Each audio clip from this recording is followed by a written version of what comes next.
Kimberly Wilson-Wetty. I'm co-president of Valerie Wilson Travel based in New York City.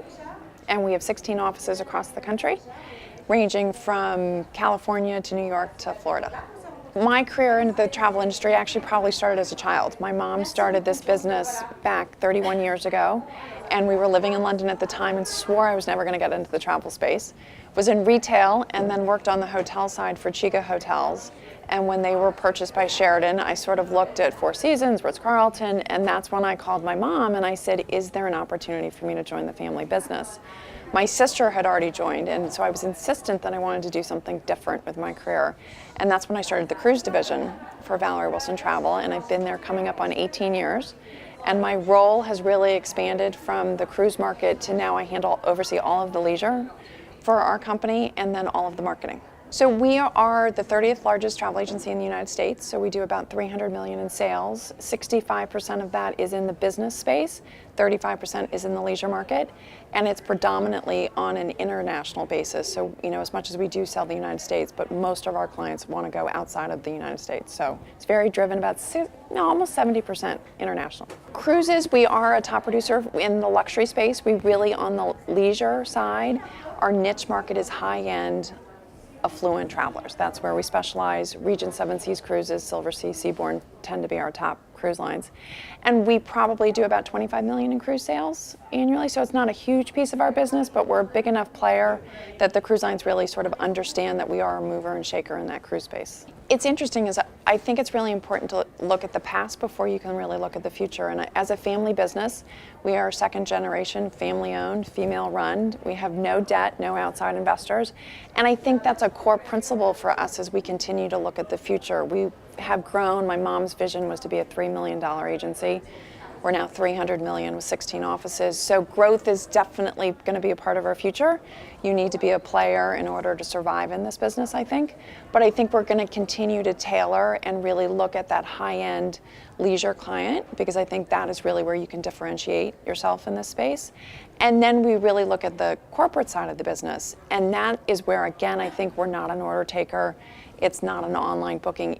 When you call for your business trip, the agent knows your name, knows you like an aisle seat, the room next to the elevator. It's personal. We're 24 service.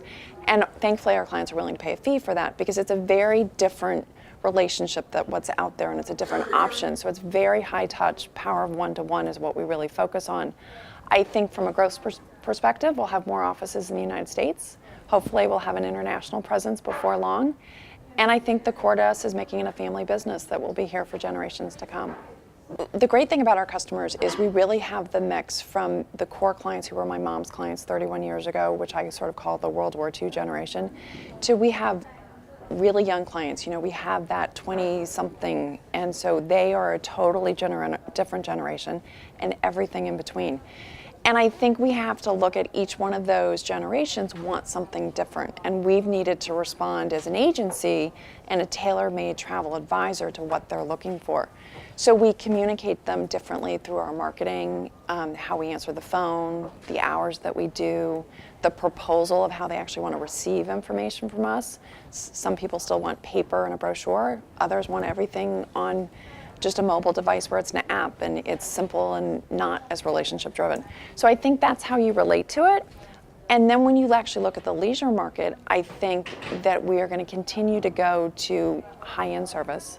I think we're going to go from 5-star to 6-star. I'm not quite sure what the difference between 5-star and 6-star is, but I think the clients are looking for an experience that's going to be different than what they get when they're at home. Especially the affluent traveler is very used to living a good life. And when they travel, they want to see the world and experience the culture that they're in, but also do it in 5-star luxury with the glass of champagne and the frette sheets. And it's understanding how to find that balance where they can discover and explore, but still have the comforts when they travel. I think multi-generational travel is huge. I think as we've evolved with the economy changing, uncertainty in the world, families are reconnecting. They want to spend time together. None of us have time. So I think time is the greatest precious commodity we all have. So multi-generational travels where you can have the grandparents with the grandchildren and every generation in between, and aunts and uncles sharing those experiences. I think that's going to continue. I think celebration travel. You know, it used to be you'd go for your 50th birthday or your 60th birthday, but now it's the 40-something or my 30th birthday, and how am I going to go celebrate? Connecting with girlfriends, connecting a guy's trip. We're even seeing a lot more trips where it's one parent and a child. And you know, I'm a perfect case in point. I have 2 children. I travel with each of my children separately to experience that experience through their eyes in a different way. So I think those will be some of the trends as we start to see.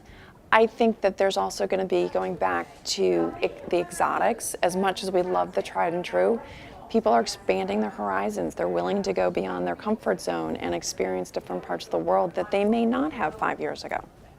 When I look at challenges, one of my greatest fears is new talent.